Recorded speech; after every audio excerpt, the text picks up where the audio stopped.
Hello dear student, स्वागत है आप सभी का यूपी बोर्ड के नंबर 1 चैनल शुभम क्लासेस में। मैं संजीव कुमार। स्टूडेंट, इस समय जो हमारा सेशन चल रहा है वो प्रकाशिकी का चैप्टर चल रहा है, ठीक है। तो ये जो चैप्टर है प्रकाशिकी का, ये आपके बोर्ड एग्जाम के लिए सबसे ज़्यादा इंपॉर्टेंट चैप्टर है और इस चैप्टर से फिजिक्स के पेपर में सबसे ज़्यादा नंबर का क्वेश्चन पूछा जाता है, ठीक है। तो इसीलिए इस चैप्टर को मैं एकदम बेसिक कॉन्सेप्ट के साथ आप लोगों को बता रहा हूँ और आप बिना वीडियो को स्किप किए हुए अंत तक अगर आप देखते हैं तो इस चैप्टर में आपको कहीं पर भी कोई दिक्कत नहीं आएगी, क्योंकि ये चैप्टर बहुत ही इंटरेस्टिंग चैप्टर है। और सबसे बड़ी खास बात यह है कि इस चैप्टर में जो भी घटनाएं आपको बताई जाएंगी या जो कुछ भी एक्सपेरिमेंट आपको कराया जाएगा वो आपके डेली लाइफ से जुड़ी हुई, यानी आप उसको डेली कहीं न कहीं देखते हैं या करते हैं, बस उसको आपको थोड़ा सा रिवाइंड करने की ज़रूरत है, ठीक है। तो आइए स्टूडेंट, वीडियो को शुरू किया जाए। और अगर आप चैनल पर नए हैं तो सबसे पहले चैनल को सब्सक्राइब कर लीजिए, जिससे हमारी हर एक आने वाली नई वीडियो का नोटिफिकेशन आपको मिल जाए। और एक खास बात उन स्टूडेंटों के लिए, आप लोग जो है हमसे पूछ रहे थे कि सर आप न्यूमेरिकल की सीरीज नहीं पूरी करेंगे या फिजिक्स पार्ट 1 में जो एक चैप्टर आपका बचा हुआ है, चैप्टर नंबर 8 विद्युत चुंबकीय तरंगें, उसको नहीं पढ़ाएंगे। तो सारी चीज़ें आपको पढ़ाई जाएंगी। कुछ देखिए, जो आपकी सीरीज चल रही है, ठीक है, तो सीरीज को मैंने ब्रेक इसलिए किया, ब्रेक नहीं हुआ, आपको हर शनिवार को सीरीज मिलेगी, ठीक है। हर शनिवार को एक एक चैप्टर की आपको सीरीज मिलेगी और बाकी 4 दिन मंडे टू थर्सडे आपको सिलेबस जो है पढ़ाया जाएगा। इससे क्या है कि आपका सिलेबस भी चलता रहेगा और आपकी सीरीज भी चलती रहेगी, सिलेबस भी हमारा नहीं रुकेगा, ठीक है। चलिए आइए स्टार्ट करते हैं। तो कल हम लोग बात कर रहे थे प्रकाश के परावर्तन की, ठीक है। तो परावर्तन में क्या घटनाएं होती हैं वो कल जो है हमने जो है पढ़ा था। आज देखेंगे ये परावर्तन की घटनाएं हम अपने दैनिक जीवन में डेली कहां कहां देखने को पाते हैं, ठीक है। तो सबसे पहले जो पहली घटना हमको परावर्तन की देखने को मिलती है वो दर्पण है, मिरर में। डेली हम शीशे के सामने जो है अपने आप को बालों में कंघा करते हैं या शीशे के सामने अपना चेहरा देखते हैं, ठीक है। तो वो प्रकाश का परावर्तन का एक सबसे बेस्ट एग्जाम्पल है जिसे आप डेली जो है देखते हैं, ठीक है। तो आज हम स्टार्ट करेंगे दर्पण, ठीक है। दर्पण, तो अगर हम दर्पण की बात करें, ठीक है, तो दर्पण बेसिकली हमारा 2 प्रकार का होता है, ठीक है। एक समतल दर्पण, समतल दर्पण, और दूसरा जो है गोलीय दर्पण होता है, ठीक है। गोलीय दर्पण, तो समतल दर्पण क्या है, इसकी क्या डेफिनेशन बनेगी, जो हम लोग डेली जो है अपने आप को देखते हैं जिस शीशे में, वो हमारा होता है समतल दर्पण। तो समतल दर्पण होता क्या है कि ये हमारी एक जो है बिल्कुल प्लेन तल होता है, एक तरफ इसमें पॉलिश किया हुआ होता है, तो इसको हम बोलते हैं पॉलिश सतह। क्या बोलते हैं? पॉलिश सतह, ठीक है। और ये इस साइड जहां पेंट नहीं किया हुआ है ये होता है हमारा परावर्तक पृष्ठ, ठीक है, परावर्तक पृष्ठ। तो इसकी क्या डेफिनेशन मिली कि वह दर्पण जिसका परावर्तक पृष्ठ एकदम समतल होता है या प्लेन होता है समतल दर्पण कहलाता है, ठीक है। वह दर्पण या ऐसा दर्पण जिसका परावर्तक पृष्ठ समतल होता है क्या कहलाता है? समतल दर्पण कहलाता है, ठीक है। तो अब बात करते हैं गोलीय दर्पण की। गोलीय दर्पण क्या है? जैसे कि गोलीय दर्पण हमारा जो है ये 2 प्रकार का होता है। कितने टाइप का होता है गोलीय दर्पण? ये जो है बेसिकली 2 टाइप का है, एक अवतल दर्पण और दूसरा उत्तल दर्पण। तो इसमें क्या होता है गोलीय दर्पण में, गोलीय दर्पण वह दर्पण जिसका परावर्तक पृष्ठ क्या होता है? वक्राकार होता है या वक्रीय होता है, ठीक है। वह दर्पण जिसका परावर्तक पृष्ठ वक्राकार होता है, वक्राकार होता है, गोलीय दर्पण कहलाता है, गोलीय दर्पण कहलाता है, ठीक है। तो गोलीय दर्पण की क्या डेफिनेशन बनी कि वह दर्पण जिसका परावर्तक पृष्ठ वक्राकार होता है यानी कर्व के आकार का होता है गोलीय दर्पण कहलाता है। जैसे मान लेते हैं ये हमारा कोई कर्व है, इसका एक सतह हमने क्या किया, पॉलिश कर दिया, और दूसरा जो है इसका जो परावर्तक तल की बात करें, यानी जहां से किरण हमारी आकर टकरा कर वापस होती है, वही होता हमारा परावर्तक तल। ये है क्या, परावर्तक तल। तो जैसा कि यहाँ पे देखने को मिल रहा है कि यहाँ पे परावर्तक पृष्ठ जो है हमारा वो कैसा है, वक्राकार है। तो ये क्या हो गया, हमारा गोलीय दर्पण हो गया।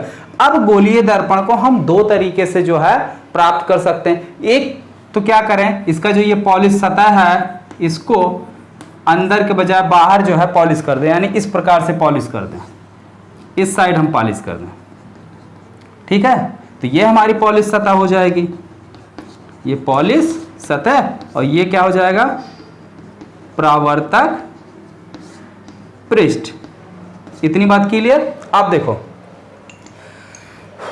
ये हमारा हो गया उत्तल दर्पण, इसको क्या नाम देते हैं, उत्तल दर्पण, ठीक है। ये क्या होता है, अवतल दर्पण, अवतल दर्पण। तो गोलीय दर्पण हमारे कितने हो गए, दो प्रकार के दर्पण हो गए। कैसे प्राप्त हुआ, दो कंडीशन, जैसा कि यहां पे डेफिनेशन क्लियर हो रही है कि गोलीय दर्पण का परावर्तक पृष्ठ क्या होता है, वक्राकार होता है। क्या होता है, वक्राकार। अब वक्राकार ये पृष्ठ हमने इसको प्राप्त किया, अगर हमने बाहर की साइड पॉलिश कर दिया, यानी उभरे हुए भाग पर पॉलिश कर दिया, तो हमारा बन गया अवतल दर्पण। अगर गहरे हुए अंदर वाले भाग को हमने पॉलिश कर दिया, तो बन गया हमारा क्या, उत्तल दर्पण, ठीक है। तो चलिए इतनी बात क्लियर हो गई। अब देखिए इसमें कुछ और चीजें हैं, ठीक है, जिसे जानना बेहद जरूरी है। इसमें कुछ और इंपॉर्टेंट चीजें हैं जिसे जानना बेहद जरूरी है, और हालांकि आप लोग कक्षा 9 से ही पढ़ते आए हैं, फिर भी जो है ध्यान से देखिएगा। ये परावर्तक पृष्ठ है। परावर्तक पृष्ठ कहां से कहां तक है, यहां से लेकर यहां तक। अगर इसको नाम दे दें m, इसको नाम दे दें n, तो ये पूरा हमारा परावर्तक पृष्ठ कौन हो गया, mn। और ये जो पूरा परावर्तक पृष्ठ है इसको बोलते हैं दर्पण का द्वारक, ठीक है। परावर्तक पृष्ठ को क्या बोलते हैं, दर्पण का द्वारक। तो यहां पे इसमें दर्पण का द्वारक हमारा कितना है, mn। ठीक उसी तरीके से यहां पर, यहां से यहां तक जितनी लाइट पड़ेगी सारी लाइट हमारी क्या हो जाएगी, परावर्तित होगी। तो ये इसका परावर्तक पृष्ठ कहां से लेकर कहां तक है, इसको भी अगर नाम दे दें m, इसको नाम दे दें n, तो इसका परावर्तक पृष्ठ कहां से कहां तक है, m से लेके n तक है, ठीक है। तो चलिए अब जो है दर्पण से संबंधित जितनी भी हमारी छोटी या बड़ी परिभाषाएं हैं उसको हम लोग एक बार क्लियर कर लेते हैं। तो अच्छा एक चीज और है, जैसे समतल दर्पण क्या है, क्लियर हो गया। गोलीय दर्पण क्या, डेफिनेशन लिखा भी है, क्लियर भी हो गया। अब गोलीय दर्पण हमारे दो प्रकार के हैं। अगर आपसे पूछ लिया जाए उत्तल दर्पण, या नॉर्मली कोई पूछ ले उत्तल या अवतल की क्या परिभाषा है, तो इसको आप कैसे बताएंगे कि वह गोलीय दर्पण, ठीक है, वह गोलीय दर्पण जिसका उभरा हुआ भाग पॉलिश किया हुआ होता है और धंसा हुआ भाग या गहरा भाग क्या होता है, परावर्तक पृष्ठ के रूप में कार्य करता है, अवतल दर्पण कहलाता है। और दूसरी बात, वह गोलीय दर्पण जिसका अंदर का भाग यानी धंसा हुआ भाग पॉलिश कर दिया जाता है और उभरा हुआ भाग परावर्तक पृष्ठ के रूप में कार्य करता है, तो उत्तल दर्पण कहलाता है। ठीक, यहां तक एकदम क्लियर हो गया। चलिए अब इसके छोटे छोटे डेफिनेशन को देख लिया जाए, जो भी दर्पण का डेफिनेशन बन रहा। तो सबसे पहली हेडिंग लगाओ दर्पण का द्वारक, ठीक है। तो हेडिंग लगाओ दर्पण का द्वारक। दर्पण का द्वारक क्या होता है, अभी अभी हमने आपको समझाया कि जो भी हमारा दर्पण है, ठीक है, जो भी दर्पण है, प्रकाश की किरण उस दर्पण में जहां से लेकर जहां तक परावर्तित हो सकती है, वो पूरा हमारा कहलाता है दर्पण का द्वारक। ठीक है, जैसे मान लीजिए ये हमारा क्या है, एक गोलीय दर्पण है, ठीक है, क्लियर। यहां पे इसका परावर्तक पृष्ठ कहां से कहां तक है, यहां से लेकर यहां तक है, m से लेकर n तक है। तो पहली हेडिंग क्या बनी हमारी, दर्पण का द्वारक, दर्पण का द्वारक। अब यहां पे देखो, चाहे आपका गोलीय दर्पण हो या समतल दर्पण हो, अगर आपका समतल दर्पण है तो इसका द्वारक कहां से कहां तक है, इसका भी द्वारक यहां से लेकर यहां तक है, mn, ठीक है। तो ये दर्पण का द्वारक हो जाएगा। तो लिखो प्रकाश गोलीय दर्पण के जिस भाग से, ठीक है, परावर्तित होता है, ठीक है, जिस भाग से परावर्तित होता है वो तो हमारा परावर्तक पृष्ठ कहलाता है, लेकिन भाग के जहां से जहां तक उस परावर्तक पृष्ठ की जो टोटल लंबाई होती है, पूरा परावर्तक पृष्ठ हमारा क्या कहलाता है? दर्पण का द्वारक कहलाता है। ठीक है, तो गोलीय दर्पण का परावर्तक पृष्ठ दर्पण का द्वारक कहलाता है। दर्पण का द्वारक कहलाता है। ठीक है, दूसरी बात, ये गोलीय दर्पण हमको मिला कैसे है? ठीक है, अब जैसा कि अगर इस गोलीय दर्पण को हम पूरा करने की कोशिश करें तो हमको क्या मिलेगा? एक वृत्त मिलेगा या एक गोला मिलेगा कि नहीं मिलेगा? चलिए इसको पूरा करते हैं। ठीक है, तो अगर इसको हम पूरा करने की कोशिश करें तो हमको ऐसे कुछ जो है ये गोलाकार के रूप में मिलेगा। अब कोई भी गोला होगा तो उसका क्या होगा? सेंटर होगा, उसका केंद्र होगा, सी होगा। इसको भी अगर हम पूरा करने की कोशिश करें तो क्या हो जाएगा? कुछ इस तरीके से मिलेगा ना। ठीक है, एक गोला मिलेगा और इसका यहाँ पे केंद्र होगा सी। ठीक है, तो वक्रता केंद्र क्या चीज होता है? दूसरी हेडिंग बनाओ, वक्रता केंद्र। वक्रता केंद्र। ठीक है, तो गोलीय दर्पण क्या परिभाषा है? गोलीय दर्पण जिस गोले का भाग होता है उस गोले के केंद्र को दर्पण का वक्रता केंद्र कहते हैं। ठीक है, गोलीय दर्पण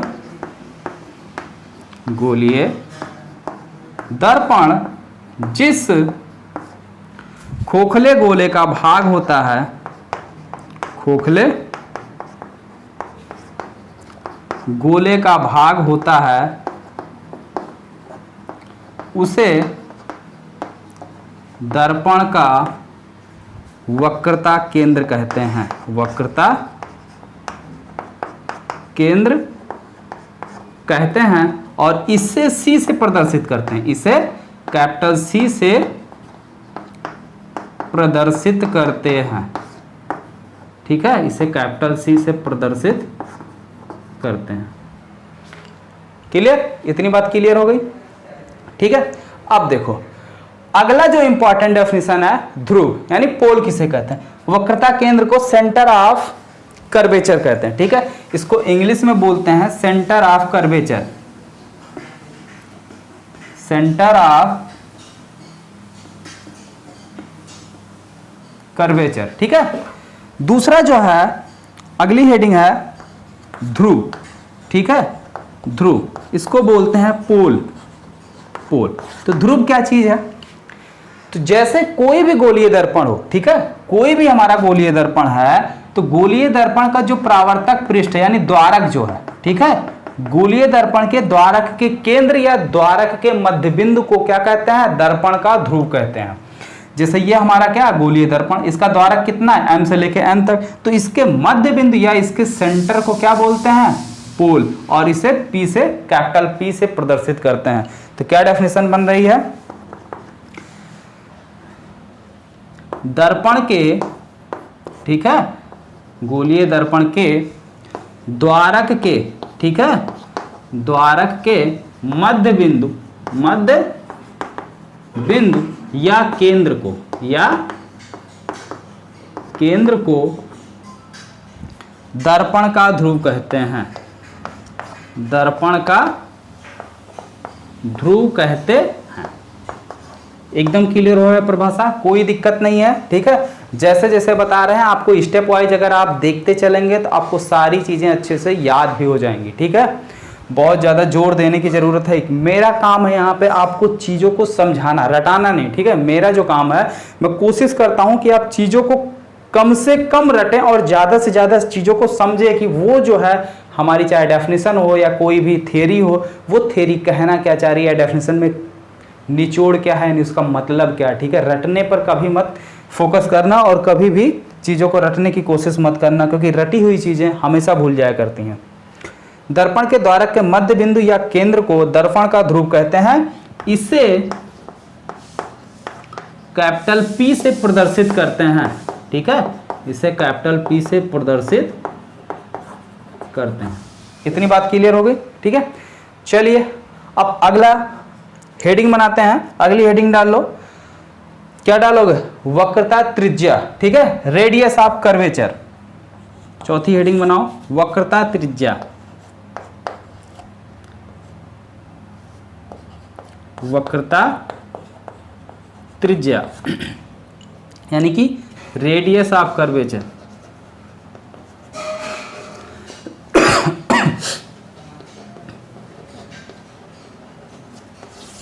रेडियस ऑफ कर्वेचर नीचे दिखाई दे रहा, थोड़ा सा हम देख लें, दिख रहा कि नहीं दिख रहा? नहीं दिख रहा, नीचे नहीं लिखेंगे, चलो ठीक है। ये इंग्लिश में इसको हमने लिखा रेडियस ऑफ कर्वेचर, ठीक है। हम नीचे नहीं लिखेंगे, ऊपर लिखेंगे यहाँ पे, या अभी इसको मिटा के लिखेंगे। चलो सबसे पहले इसको समझ लेते हैं, ठीक है। तो देखो वक्रता केंद्र क्या है हमने समझ लिया, ध्रुव क्या है हमने समझ लिया। तो वक्रता केंद्र से, ठीक है, वक्रता केंद्र से ध्रुव को मिलाने वाली रेखा क्या कहलाती है? भाई देखो वक्रता केंद्र को अगर ध्रुव से मिला दें तो ये हमारी रेडियस बन जाएगी, लेकिन इसी को जो है हम लोग एक और नाम देते हैं मुख्य अक्ष, ठीक है। तो वक्रता त्रिज्या की जो डेफिनेशन बन रही है, थोड़ा सा और अच्छी डेफिनेशन निकालते हैं। चलो जैसे ये गोलीय दर्पण क्या है? एक गोले का पार्ट है, तो गोले का जब पार्ट है, गोले का केंद्र होगा, गोले की त्रिज्या होगी। तो इस गोले की जो त्रिज्या होगी वही जो है इस गोलीय दर्पण की भी वक्रता त्रिज्या होगी, ठीक है। तो वक्रता त्रिज्या की क्या डेफिनेशन बनी कि गोलीय दर्पण जिस खोखले गोले का भाग होता है उस गोले की त्रिज्या को दर्पण की वक्रता त्रिज्या कहते हैं, ठीक है। क्लियर हो गया? क्या डेफिनेशन बनी कि गोलीय दर्पण जिस खोखले गोले का भाग होता है उस गोले की त्रिज्या को दर्पण की वक्रता त्रिज्या कहते हैं, ठीक है। लिखना पड़ेगा, चलो लिख देते हैं। गोलीय दर्पण जिस खोखले गोले का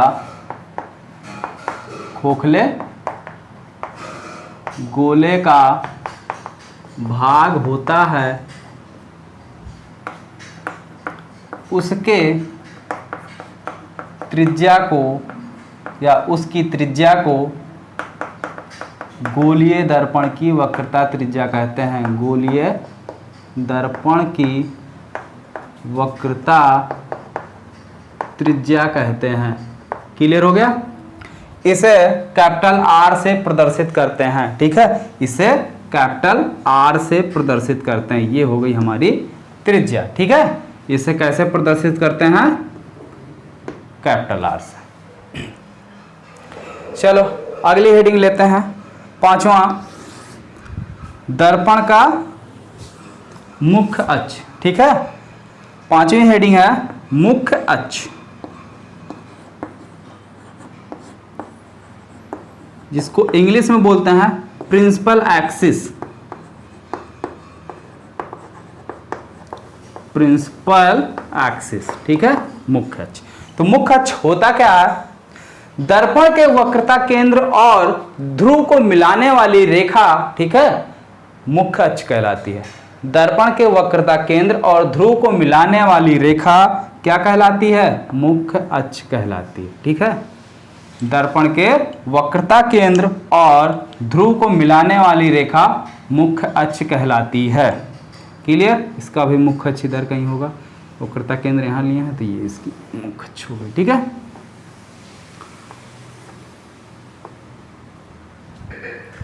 तो ये क्या हो गया? मुख्य अक्ष। लिखना पड़ेगा डेफिनेशन, चलो लिख देते हैं। क्या लिख लोगे? चलो लिख लेना, ठीक है।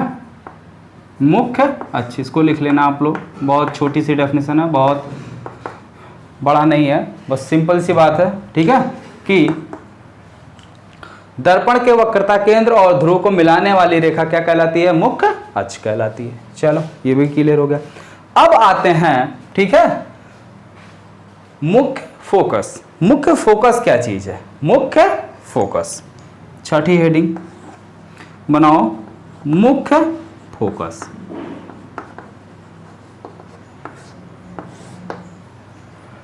तो भाई देखो मुख्य फोकस क्या होती है कि मुख्य अक्ष के समांतर आने वाली सभी प्रकाश किरणें, मुख्य अक्ष के समांतर आने वाली सभी प्रकाश किरणें, जैसे ये हमारा मुख्य अक्ष है, प्रिंसिपल एक्सिस है, तो इसके पैरेलल जो भी प्रकाश किरणें आती हैं परावर्तन के पश्चात वो जिस बिंदु से होकर जाती हैं या जिस बिंदु पर मिलती हैं उस बिंदु को दर्पण का मुख्य फोकस कहते हैं। यह प्रकाश किरण क्या हो रही है, आ रही है, ठीक है, आपतित हुई, परावर्तित होकर ये प्रकाश किरण एक दूसरे से जहां पर मिलती हैं, ठीक है, उसको क्या कहते हैं, मुख्य फोकस कहते हैं और इसे कैपिटल एफ से प्रदर्शित करते हैं। इसमें देखते हैं, ये तो हो गया अवतल दर्पण में, इसमें देखते हैं तो इस तरीके से हमारी क्या हो गई, ये प्रिंसिपल एक्सिस है, प्रिंसिपल एक्सिस के पैरेलल। अब देखो यहां पे प्रिंसिपल एक्सिस के पैरेलल यानी मुख्य अक्ष के समांतर जो भी प्रकाश किरणें आई वो अंदर की ओर ऐसे परावर्तित हुई, क्योंकि ये हमारा कर्व ऐसा, इसमें कैसे हो जाएगी, बाहर की तरफ इसको फैल जाएंगी, ठीक है, तो इधर जो है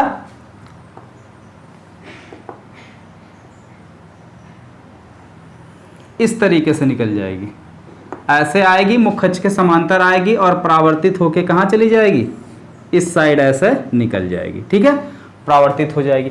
अब ये देखो एक्चुअल में तो कहीं पर मिल नहीं रहे, लेकिन इसको अगर हम जबरदस्ती थोड़ा सा पीछे खींच के बढ़ाएं तो ये कहीं ना कहीं मिलेंगी। चलो इसको पीछे बढ़ा लेते हैं जबरदस्ती खींच के, ठीक है, तो इसको जब जबरदस्ती खींच, कोई भी चीज जब पीछे अपने मन से हम बढ़ाते हैं तो उसको डॉटेड दिखाते हैं और ये दोनों जहां पर मिलेंगे यहां पर इसका फोकस बनेगा, ठीक है। तो अब देखो दोनों दर्पण के लिए फोकस, मुख्य फोकस की डेफिनेशन कुछ थोड़ा सा अलग अलग आ रही, यहां पर तो मिलती हुई दिख रही है लेकिन यहां पे मिल नहीं रही, मिलती हुई प्रतीत हो रही, यहां पर तो एक्चुअल में मिल रहे हैं, यानी ये जो फोकस दूरी होगी ये कैसी होगी, वास्तविक होगा, और ये जो फोकस दूरी होगा कैसा होगा, आभासी होगा, यानी हमें आभास करना होगा, इमेजिन करना होगा, ठीक है, क्योंकि देखो एक्चुअल में ये प्रकाश किरणें मिल नहीं रही हैं, इसको हम पीछे बढ़ा रहे हैं तो पीछे बढ़ाने पर ये एक दूसरे से क्या हो रही हैं, मिल रही हैं या मिलती हुई प्रतीत हो रही हैं। तो चलो डेफिनेशन को समझते हैं फिर अच्छे से। मुख्य फोकस, तो मुख्य अक्ष के समांतर आने वाली, ठीक है, मुख्य अक्ष के समांतर आने वाली सभी प्रकाश किरणें परावर्तन के पश्चात जिस बिंदु पर मिलते हैं उसे अवतल दर्पण का मुख्य फोकस कहते हैं, क्योंकि मिलते तो अवतल दर्पण में है और इसमें मिलते हुए प्रतीत होते हैं, यानी आभास होता है, ठीक है, दोनों में थोड़ा सा फर्क है दोनों के डेफिनेशन में, तो बिल्कुल क्लियरेंस से समझो, बिल्कुल अच्छे से समझो। मुख्य अक्ष के समांतर आने वाली सभी प्रकाश किरणें परावर्तन के पश्चात जिस बिंदु पर मिलते हैं उसे अवतल दर्पण का मुख्य फोकस कहते हैं और इसे कैपिटल एफ से प्रदर्शित करते हैं, ठीक है। अभी हम राइट कर देंगे डेफिनेशन, घबराओ नहीं। दूसरी बात, उत्तल दर्पण की अगर हम बात करें तो मुख्य अक्ष के समांतर आने वाली सभी प्रकाश किरणें, ठीक है, मुख्य अक्ष के समांतर आने वाली सभी प्रकाश किरणें परावर्तन के पश्चात जिस बिंदु पर मिलती हुई प्रतीत होती हैं उसे कहते हैं दर्पण का, ठीक है, मुख्य फोकस। और कौन से दर्पण का, उत्तल दर्पण का। एक बार फिर समझ लो कि प्रिंसिपल एक्सिस यानी मुख्य अक्ष के समांतर आने वाली सभी प्रकाश किरणें परावर्तन के पश्चात जिस बिंदु पर मिलती हुई प्रतीत होती हैं उस बिंदु को उत्तल दर्पण का फोकस, उत्तल दर्पण का मुख्य फोकस कहते हैं और इसे कैपिटल एफ से प्रदर्शित करते हैं, ठीक है। चलो डेफिनेशन को हम राइट कर देते हैं। चलिए मुख्य फोकस को समझ लेते हैं। यहां पे जो हमने डेफिनेशन राइट किया है, ठीक है, दोनों का डेफिनेशन थोड़ा सा अलग अलग था, लेकिन हमें पढ़ना है गोलीय दर्पण का मुख्य फोकस, ठीक है। तो गोलीय दर्पण के मुख्य फोकस में दोनों के डेफिनेशन को ऐड कर दिया गया है, ठीक है, क्योंकि भाई गोलीय दर्पण हमारे दो टाइप के होते हैं, तो हम डेफिनेशन में क्या किए, दोनों को ऐड कर दिए। कैसे ऐड किया गया, ध्यान से देखो कि मुख्य अक्ष के समांतर आने वाली सभी प्रकाश किरणें परावर्तन के पश्चात जिस बिंदु पर मिलती हैं या मिलती हुई प्रतीत होती, दोनों बातें मैंने वहां पे लिख दिया, ठीक है, दोनों बातें ऐड कर दिया गया। तो जिस बिंदु पर मिलती हैं या मिलती हुई प्रतीत होती हैं उसे दर्पण का मुख्य फोकस, और कौन से दर्पण का, गोलीय दर्पण। यहां पे नाम हमने नहीं लिखा कि उत्तल अवतल, सीधे वर्ड इस्तेमाल किया गया गोलीय, यानी दोनों की बात कर दी गई। इस डेफिनेशन में दोनों दर्पण की बात हो गई, ठीक है। गोलीय दर्पण का मुख्य फोकस कहते हैं और इसे कैपिटल एफ से प्रदर्शित करते हैं। इतनी बात क्लियर हो गई। अब इसके आगे जो हमें पढ़ना है वो पढ़ना है इमेज फॉर्मेशन, गोलीय दर्पण द्वारा प्रतिबिंब का बनना। अब गोलीय दर्पण द्वारा प्रतिबिंब का बनना ये थोड़ा सा लंबा टॉपिक है, ठीक है। अगर उसको हम यहाँ पे अभी स्टार्ट करेंगे तो ये सेशन अप्रॉक्सीमेट जो है 1 से 1.5 घंटे के आसपास जाएगा, तो सेशन काफ़ी लंबा हो जाएगा। इसलिए दर्पण के द्वारा जो इमेज का फॉर्मेशन है यानी प्रतिबिंब का बनना, उसको हम लोग कल डिस्कस करेंगे। और ये सारी चीज़ें जो प्रकाश किरणें आपकी यहाँ से ये आ रही, ये सब कैसे हो रही हैं, इसको भी कल के सेशन में काफ़ी डिटेल में डिस्कस किया जाएगा। और सारी डेफिनेशन जो आज हमने आपको बताई एक बार हम फिर अच्छे से रिवाइज कर दे रहे हैं, आप लोग एक बार जरा ध्यान से सुन लीजिए। सबसे पहले बात हमने किया था किसका, द्वारक का, ठीक है। तो परावर्तक पृष्ठ, किसी भी गोलीय दर्पण का परावर्तक पृष्ठ क्या कहलाता है, दर्पण का द्वारक कहलाता है। यहाँ से लेकर यहाँ तक ये इसका परावर्तक पृष्ठ है, यहाँ से लेकर यहाँ तक ये प्रकाश किरणों को परावर्तित कर सकता है। तो इसका परावर्तक पृष्ठ कहाँ से कहाँ तक है, M से लेकर N तक। तो परावर्तक पृष्ठ पूरा हमारा क्या कहलाता है, दर्पण का द्वारक। दूसरी बात की थी हमने वक्रता त्रिज्या की, ठीक है। वक्रता त्रिज्या क्या होती है, ये सॉरी वक्रता केंद्र की। वक्रता केंद्र होता क्या, तो अगर इस दर्पण को हम पूरा करने की कोशिश करें तो हमको एक गोला मिलेगा। तो ये गोलीय दर्पण जिस खोखले गोले का भाग होता है, उस खोखले गोले की केंद्र को हम दर्पण की वक्रता केंद्र कहते हैं और इसे कैपिटल C से प्रदर्शित करते हैं, ठीक है। और वक्रता केंद्र को इंग्लिश में radius of centre of curvature कहते हैं, ठीक है, सेंटर ऑफ कर्वेचर कहते हैं। तीसरी जो डेफिनेशन हमने आपको बताई थी वो ध्रुव की बताई थी, पोल, ठीक है। तो द्वारक के मध्य बिंदु या द्वारक के केंद्र को दर्पण का ध्रुव कहते हैं, ठीक है। इतनी बात क्लियर हो गई। अगली बात जो हमने की थी वक्रता त्रिज्या की थी, किसकी, वक्रता त्रिज्या की। तो गोलीय दर्पण जिस खोखले गोले का भाग होता है, उस गोले की त्रिज्या को गोलीय दर्पण की वक्रता त्रिज्या कहते हैं, यानी रेडियस ऑफ कर्वेचर कहते हैं, ठीक है।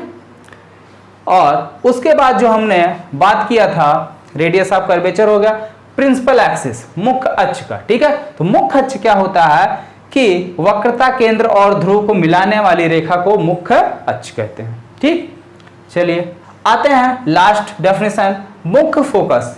तो मुख्य फोकस क्या चीज है कि मुख्य अक्ष के समांतर आने वाली सभी प्रकाश किरणें परावर्तन के पश्चात जिस बिंदु पर मिलती हैं या मिलती हुई प्रतीत होती हैं, उस बिंदु को हम गोलीय दर्पण का मुख्य फोकस कहते हैं और इसे कैपिटल F से प्रदर्शित करते हैं, ठीक है। तो आई होप ये सेशन आपको बहुत पसंद आया होगा।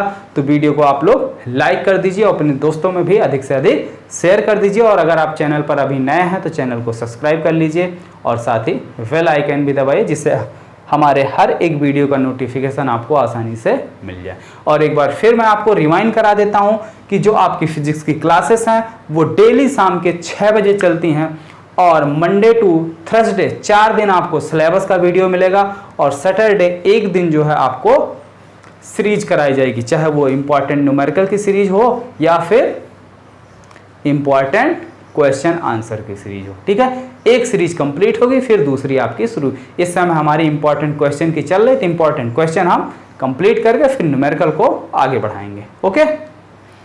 ठीक है, फिर मिलते हैं अगले वीडियो में।